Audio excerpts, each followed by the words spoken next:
Hello World Wide Web, I'm like Shado, the internet personality of the best hair. And sometimes, as a YouTuber, you're just gonna have to accept that your video is going to be hit with limited ads. Because yes, of course, I want to do a full in-depth review of Terrifier 2, and boy howdy does this movie push the boundaries of what can be shown in the cinema. Literally. The third feature-length movie by Damien Leone involving Art the Clown, Terrifier 2 was also the first of the series to actually receive a full theatrical release, despite being unrated. Which is what you call something that's a bit too heavy to receive a modest R rating, but doesn't want to go through the whole rigmarole just to find out how many X's it gets. This meant it got a more limited release than most, but despite that, Terrifier 2 took the horror world by storm, grossing over $15 million at the box office on a $250,000 budget. Much to the surprise of the film world in general, and to an extent the creators, though I kind of saw this coming a bit. I mean, I saw Terrifier 1, I knew Terrifier 2, whatever it was, would have plenty of things for people to talk about, and word of mouth would spread quickly as they left the theater. And possibly vomited in the hallway. So what is Terrifier 2 all about anyway? Well, the events of Terrifier 1 are henceforth referred to as the Miles County Massacre, and the killer, Art the Clown, has vanished. 1 year later, on Halloween, Miles County is confronted once again by the murderous mime. But things take a lot more of a supernatural twist this time around, with family history and a good old clash of good versus evil. Or to put it simply, it's a slasher movie that's over 2 hours long. So let's take a look at Terrifier 2 and see just how quickly this video can get a yellow dollar sign. We open up right where the last movie left off. Remember Terrifier? Art got quote-unquote killed in that one. But you know how these slasher villains are. That just means he spends a little time in the morgue before whatever poor bastard was tasked with performing the autopsy finds out what it means to be in a horror movie. A good amount of this damage was done at the end of the previous film, but hey, there's still plenty more damage left to dish out.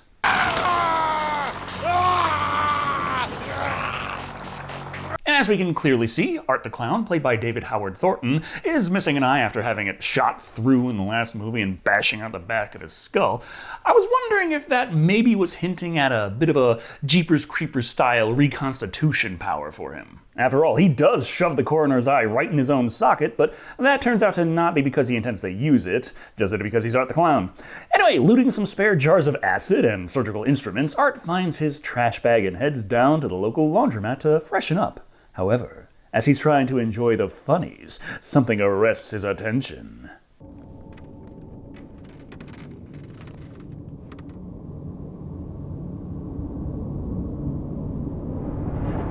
A new clown approaches, the pale little girl played by Amelie McLean.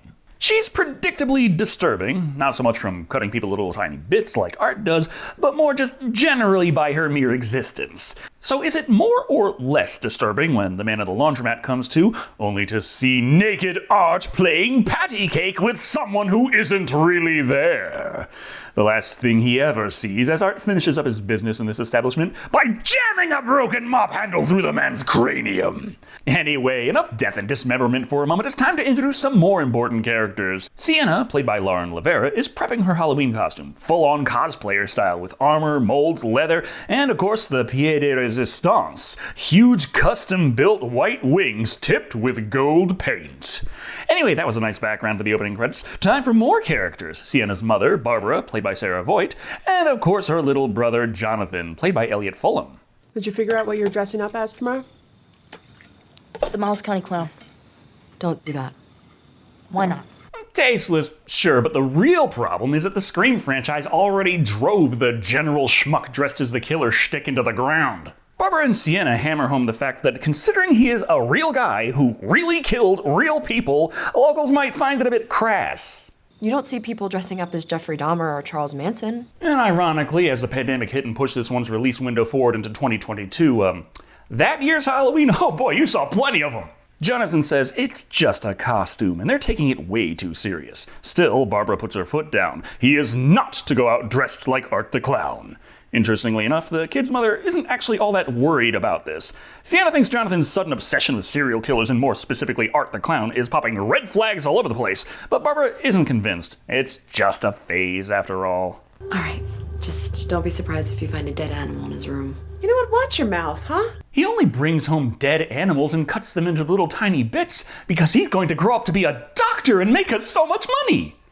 Seriously, that's what the parents of real psycho killers tended to think. Point is, Barbara forbids him from dressing up as Art the Clown, but isn't concerned with his growing obsession in the slightest. Also, it looks like the kid's still planning on finishing the costume anyway. Jonathan, come on. It's too late to get another costume. This is why I always keep on hand a spare Michael Myers, Joker, and Witch, just in case. Sienna can help with the hat. After all, she's almost done with her costume anyway, which Jonathan points out was a character their father made before he died. Also, he made drawings, just establishing that for future reference. To that extent, hey, check out this awesome sword. Not part of the costume because it's fucking real and just so happens to be what Sienna inherited from her father. Anyway, enough setup for later scenes. It's time for bed with the horror movie tradition of public domain horror movies. And not doing it for Sienna, so we suddenly changed to an original work, The Clown Cafe. A happy kids show where the cast of 30-somethings have painted on freckles so as to pretend they're 6. The music is soothing, hypnotizing, and before we know it, Sienna is out cold, but that doesn't mean she has escaped the clutches of The Clown Cafe. We haven't done it right unless it makes your teeth decay, 'cause food's a little funny at the Clown Cafe. Finding herself in a dream within the Clown Cafe, wearing children's clothes, freckles painted on her face, and her hair done up in big stiff pigtails. So yeah, things get weird fast. A random nun rings her bell, demanding that the Clown Cafe offer food to this homeless man, but they all just laugh at her. The show must go on, showcasing Art Krispies, full of bugs, razor blades, broken glass, and if that's not enough, a special prize inside. Gonna go to that later. The Clown Cafe has far more important things to talk about. Please welcome Art the Clown.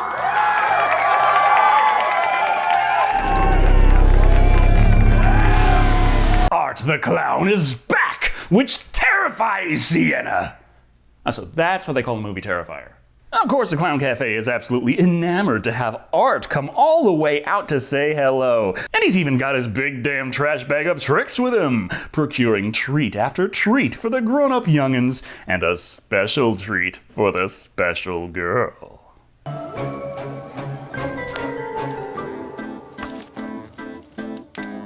But she doesn't want it. And to be fair, everyone else got lollipops and candy apples, and they just give her the leftovers from Skin Deep.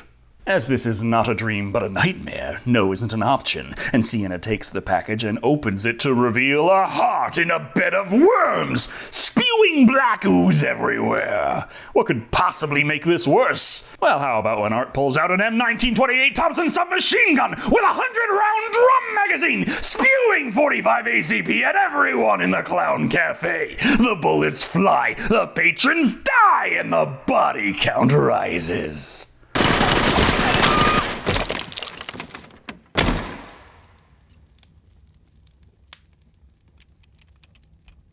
You gotta appreciate Art for using guns, but still being a slasher villain at heart. He's not gonna stop to reload. He already used that gun. We gotta move on to more creative kills. And what better way to keep it spicy than with a motherfucking flamethrower, igniting the banjo bard, played by Leah Bose. More people burn as Sienna tries to escape, but her leg was hit during Art's Tommy gun episode, making this a lot harder than it has to be. But wait, there was that box of Art Krispies, and the voiceover did establish that there was a toy inside. So, fighting through the pain of razor blades, glass, and bugs, she goes for the toy.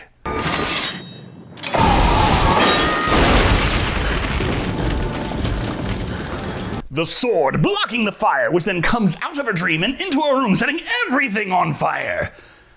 Establishing that the dream was real and she was in danger that whole time. Damien, just gotta say, I loved the scene. It's a lot of fun, but I didn't really feel scared for her at all while it was running because I kind of assumed she was safe because it was just a dream. And now we find out that it wasn't just a dream and she wasn't safe. Now that the scene is over. But the fire is still here. Not to worry, that's why they invented handy-dandy fire extinguishers. Also, you can't hold it against me that I didn't assume dreams were really dangerous, as Barbara ain't buying that line for a second. She swears Sienna must have left her candles burning, which lit the wings and caused the chaos. They weren't lit. Then please explain to me how your goddamn room caught on fire. Really, Mom? You know, most movies would just get angry at their audience for pointing out logical problems like that. Unfortunately for Sienna, she can't come up with an answer her mother will accept, and both Sienna and Jonathan get shouted off to bed. However, the real tragedy here is that Sienna's wings have been completely ruined. She spent all opening putting those together. On the plus side, while the sword was also engulfed in flame, it's perfectly fine. Now, of course, it's about the only thing that's fine, as Sienna tries to prepare for school the following morning like normal, but the things she saw in that dream still haunt her.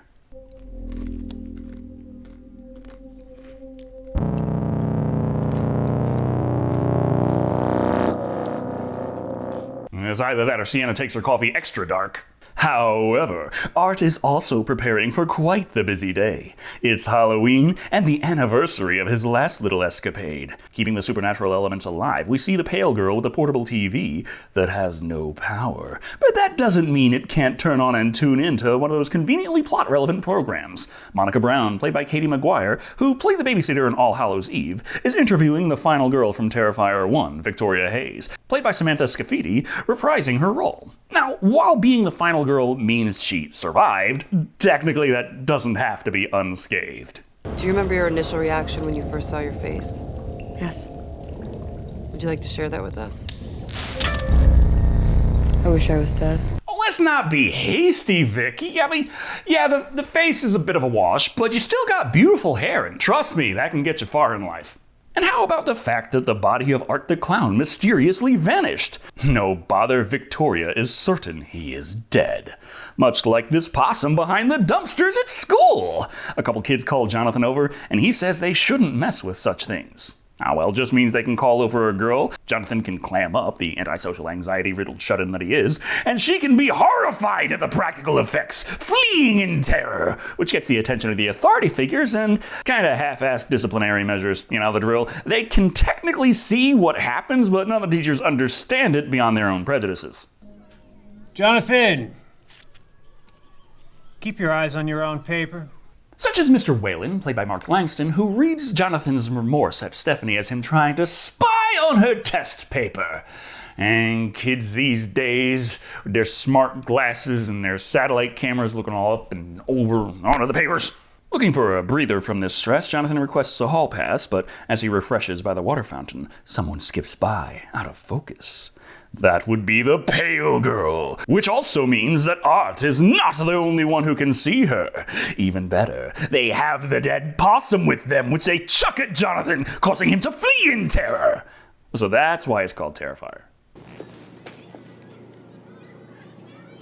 Oh my God. And of course, he ran off before he could explain that a clown serial killer just happened to be in school with the same dead animal from behind the dumpster, and they were playing with it along with a supernatural girl, and they both just vanished. It's a horror movie. Slasher killers do that. Sienna isn't having the greatest time in school either. She's hanging with her friends, Allie, played by Casey Hartnett, and Brooke, played by Kaylee Hyman, only to hear that, hey, Monica Brown totally got her face torn off by her latest guest, Victoria Hayes. This results in Sienna having a panic attack. Not because of the face thing, though, more on top of the almost burning her family to death earlier today thing. Though perhaps a crispy family would be better at this point, as Barbara is hearing all about how Jonathan took a dead animal in school and was found covered in blood. Get to your room. Mom, Go to your room. Not gonna raise any psychos in my house. No, sir, you go to your room and think about what you did. You think about hauling that corpse around school. How his blood trickled from your fingers as you handled its intestines. Think about it. While Jonathan is grounded, Sienna is suffering in her own way, having to settle for store-bought wings to replace the custom ones she immolated this morning. And hey, things could always be worse. What time are you going to be home? Because I'm sorry. Like Art the Clown just showing up out of the blue. Nothing good can come from that. Except for you, dear viewer, that is. As while Art is creepy as all hell and Sienna is very much in his sights, still daylight outside and we're barely 40 minutes into this movie. So the best he can do right now is annoy the piss out of the poor girl. Please don't.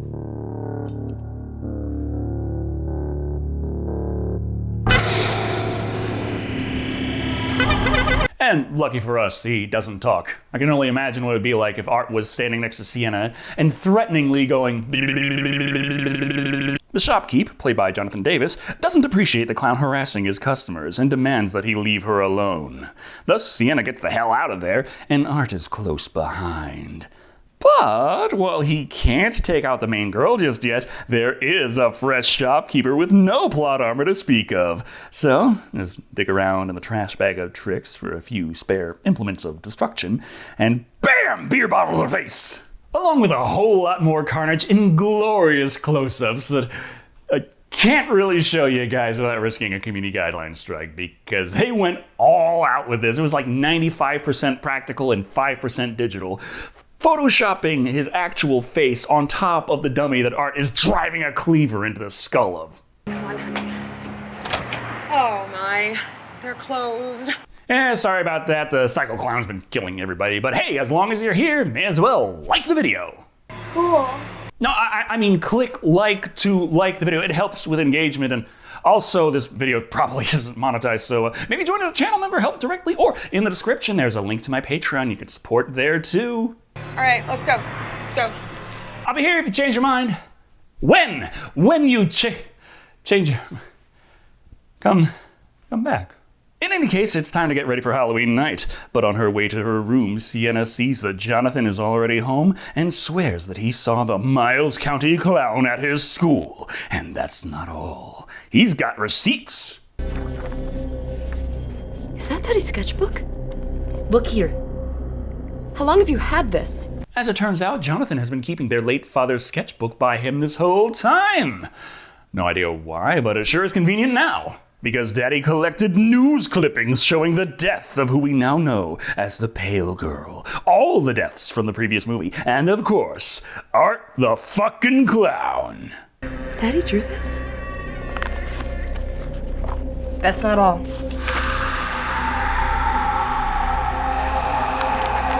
Dad also got a job as a storyboard artist? But he also drew this badass character Sienna's dressing up as this year, so maybe she's connected too. After all, he did leave her that badass sword. She doesn't believe him, though. And after hearing about how Art totally played with a dead animal at Jonathan's school, yeah, she doubly doesn't believe him. That was probably just some prankster punks. Just like that jag off at the costume shop. Nothing's gonna happen. Fine. Just don't act surprised when a bunch of people get killed tonight. Is that a threat? Or a promise? But they should be fine, as long as Art doesn't show up again.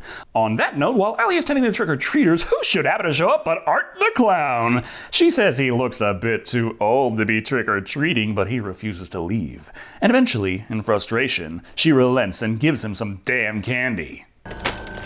Happy Halloween.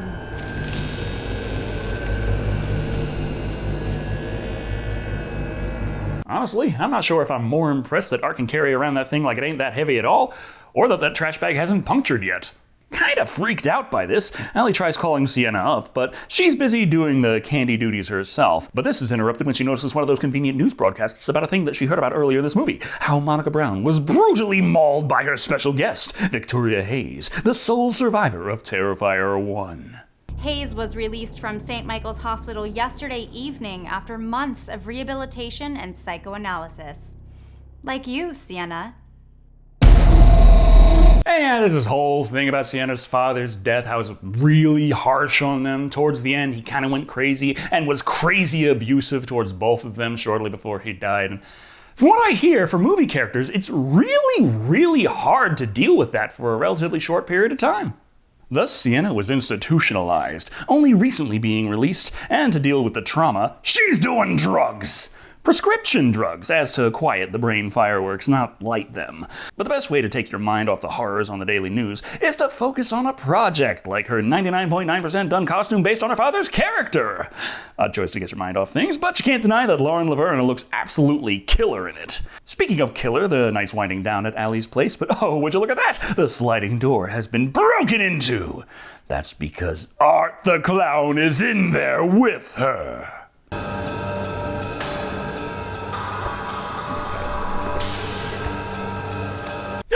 The homicidal humorist is in her house hydrating! And he certainly has noticed she's there too, so she must run! Blocked by the clown, she heads right up the stairs and Art follows. She can't get out the window before he grabs her, and we have reached the scene. The scene that they were working on around the time a little pandemic hit, and that delayed a lot of things for making the movie, but they still had all the stuff to kind of work on this, and plenty of time to bring in more and work harder and make it as big and bad as they could. So, exactly how did that all end up? Well, let me get the doll.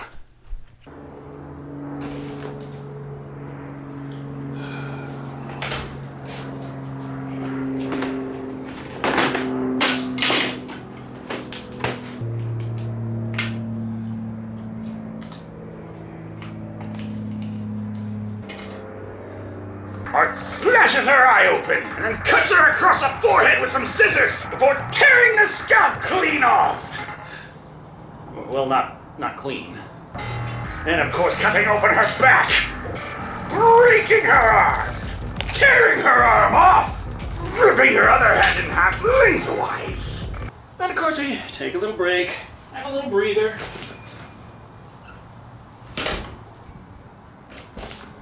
Before returning with the chemicals, pouring bleach all over her broken body, and pouring some salt in and rubbing it into the wound, and tearing half her face off.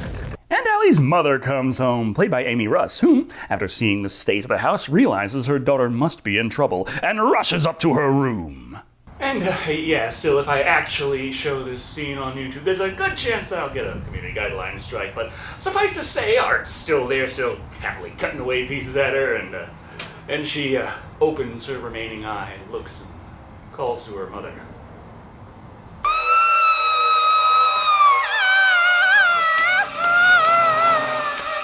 And while the kills are oh so goddamn well done, I can't help but feel like the screams leave a bit to be desired. I mean, I know not everyone out there can be a scream queen, but given the situation, I feel like that requires reactions a little more vocal cord shattering.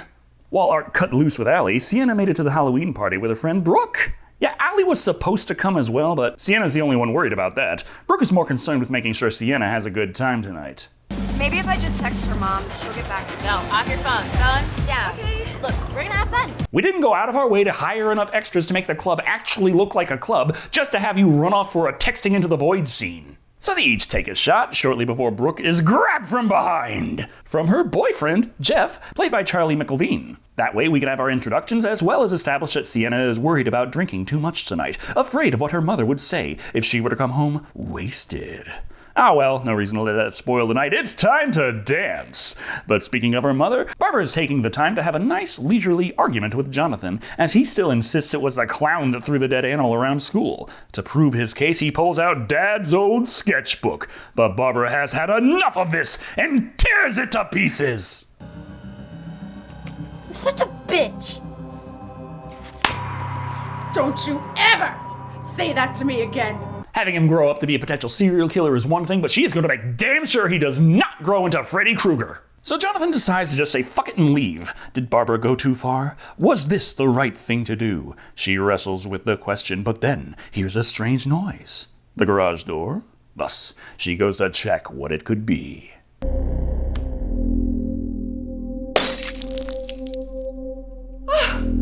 Okay, the next time she sees Jonathan is probably going to go something like that earlier scene with Allie. Oh well, Sienna's had a much better night, partying away all her worries and feeling good. Incredibly good. So indescribably good she has to tell Brooke and tell her how she can't possibly understand how good she feels. But she totally understands. It's because she's on drugs. Yeah, Brooke spiked her drink with Molly. You know, just to help her have a good time. That is so messed up. I did it. I made you feel better, didn't I? I'm fucking pissed. No, don't be pissed. You're smiling. You can't be pissed. No, bitch, I'm not smiling. Still pretty messed up, Brooke, when I have to worry about whether or not I gotta break out the dolls again. But that's not the only disturbing thing going on. Jonathan, having run out into the night, spies an ominous windowless van.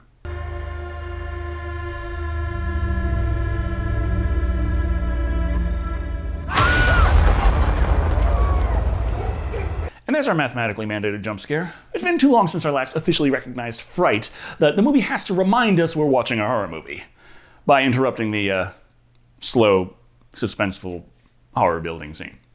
Anyway, back to the suspense. Slowly creeping up to the mysterious van, Jonathan eventually spots the pale girl within, her eyes aglow, so he must run. The bad night vibes keep rolling from there as Sienna realizes she missed 6 calls from her mother. And calling her up now, here's how Jonathan trashed the car, and when Sienna asks for details, Barbara can easily tell she's hopped up on goofballs, resulting in a sub-argument to break out in the middle of this. No bother, Sienna can drunkenly tell her mother that she loves her, truly.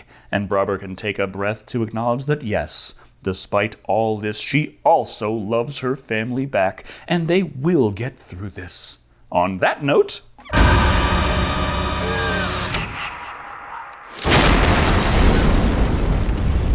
Art the Clown blows her fucking face off!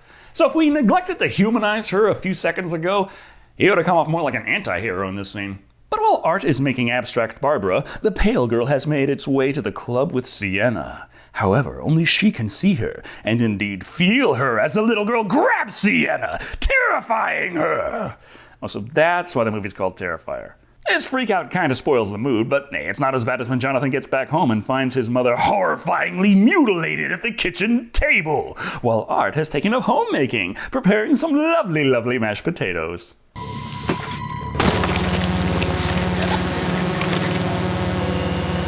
Oh god, that is way too many carbohydrates!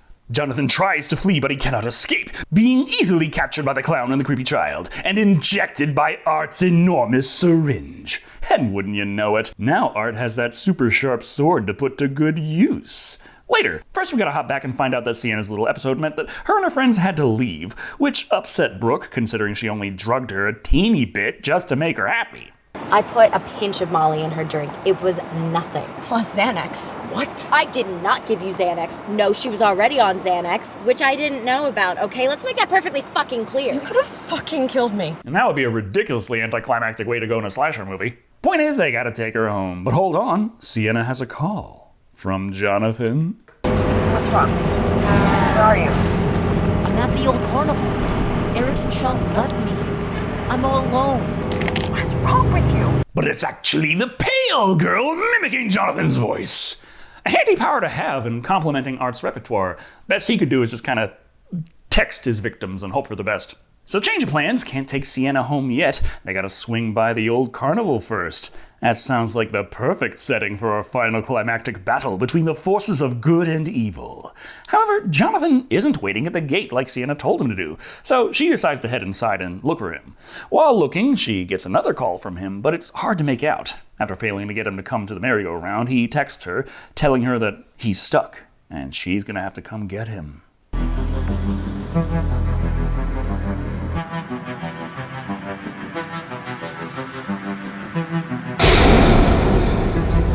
So that's why they call the movie Terrifier. And he is there, waking up from that injection-fueled nap time to see the pale girl dismembering her own face. So Sienna heads on over to the Terrifier. Fun fact, this set is the Fright Factory in Philadelphia. As such, all the lovely, lovely sets and animatronics were already built, which explains how they can be of exceedingly high haunted house quality, and the movie as a whole was still made for only a $250,000 budget. But this is taking quite a while, and how are Brooke and Jeff holding up in the meantime? Could be better. As Art stabs Jeff in the dick before smashing the car window and pulling Brooke outside. So she must run. A task made slightly harder by the fact that the broken glass window drag did a number on her thigh, and eventually Art catches up with her in the bloody bathroom attraction. Not going down without a fight, Brooke grabs a 2x4 for protection, but Art counters that with a jar of acid to the face before beating her to death with a spiked table leg, which made enough noise that Sienna certainly noticed, coming far too late to save Brooke, but just in time to find Art the Clown. Oh, and Jonathan as well. Jonathan, run! And you gotta give it to him. Through thick and thin, whether he has to mime laughing or screaming in agony, Art never utters a sound. Professional. Jonathan flees for his life, while Art beats the crap out of Sienna, easily overpowering her and knocking her out, before returning to pursue her little brother. Reacquiring his quarry, he begins to delicately slice him up, using a scalpel to torture the boy. But Sienna has come to and come to help, using Art's discarded table leg to knock him over and stab him in the head.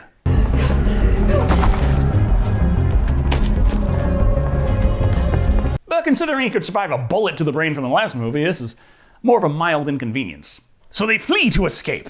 Hey, wait a minute. We still got a half hour of movie left. They can't leave. Oh, I got it. They can't find a way out, and Sienna, she decides to split up, just to make this easier. Then Art uses his slasher villain teleportation powers, and boom, he's right there, capturing Jonathan yet again. Sienna tries to save him, but Art pulls out his patented cat-o'-nine tails to flail them mercilessly. But what's this? Sienna's one of those badass female protagonists from 2022, and turns this against him, beating the clown with his own weapon before grabbing some rebar and stabbing him through the brain.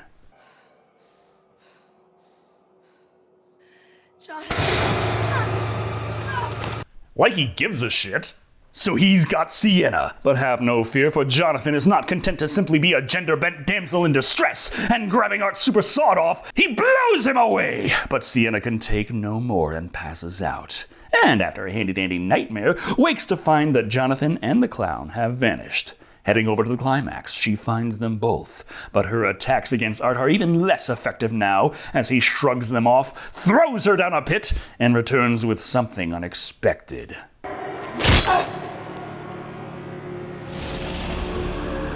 Her father's sword! Been keeping it for a special occasion. Like, killing Sienna. As she falls lifelessly into the void, Art leaves the sword behind and returns to work on Jonathan. Anyway, what's death like for Sienna? Well, that's an awful lot like finding yourself back at the Clown Cafe, trapped in a tank with a tentacle twisted around your tootsies. No way to escape. She dies. Again. But what's this? Mystical glows emanate from the sword, Sienna and Sienna's sword wound, and they return to life, crawling out of the pit and stabbing Art with the sword. Continuing the onslaught, she keeps him off Jonathan and eventually decapitates the motherfucker. Therefore, happy ending! Jonathan and Sienna are alive, and Art the Clown is finally dead. I mean, as long as you ignore the pale girl showing up at the 11th hour to recover Art's head and disappear into the night. And the entire mid-credit sequence that I'm not sure if I can put a single frame of on YouTube, but anyway, that was Terrifier 2. And I can't wait for Terrifier 3. Terrifier was a favorite of mine when I first came across it, and as such, I expected great things from Terrifier 2. Was it all that I had hoped for? Yes and no. Terrifier 2 is different, which is good. It means there's a reason for it to exist rather than just watching Terrifier 1 again. But some aspects of Terrifier 1 I enjoyed, like how Tara's fate really flew in the face of How to Make a Movie 101, and was all the more surprising for it, kind of don't have an analog in Terrifier 2, which feels more like a more traditionally structured movie. Now, that's not to say it's predictable in the slightest. There's a lot of new stuff to dig into here, and a whole lot goes unexplained, and all you can do is wonder what it might lead to in a sequel. Normally, I don't care for that in my movies, as most of it is blatant sequel bait that is either ignored or quickly explained away so the sequel can be something different anyway. But as Damien Leone has been the one weaving these tales of Art the Clown this whole time, things have actually led into each other.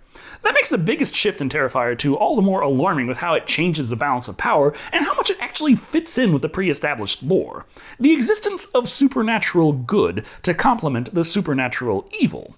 This happens a lot in slasher sequels, yes, but this was like a Nightmare on Elm Street skipping straight to Dream Warriors. Yes, it fits, but I can't say it wasn't jarring. When it comes to the scares, Terrifier 2 has some of the best damn work I've ever seen from slasher kills. Creative, well-edited, and bloody as hell. And there's the standard horror structure stipulations dropping jump scares here and there that just take me out of it. I know not everyone spends all day every day being drip-fed horror like I do, but jump scares just don't do it for me. All they do is remind me I'm watching a movie. At the end of the day, Terrifier 2 is a must-see for fans of Terrifier 1, and as a fan of Terrifier 1, it was great to see this movie do as well as it did. And it gives me great hope that Terrifier 3 will have an even bigger budget and bigger scope, all while keeping Damien Leone at the helm, telling the story he wants to tell. As it stands, for me, Terrifier 2 comes in at 4 lashes with a cat out of 5. All the little nitpicks really did get to me, but, I mean, it's not as bad as some things out there. It's not like this was some straight-to-video horror sequel just crapped out to make sure that a studio could keep the rights to a specific franchise. Miramax!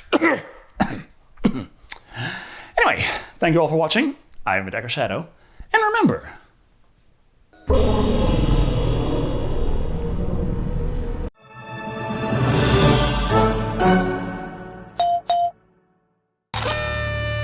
Sir.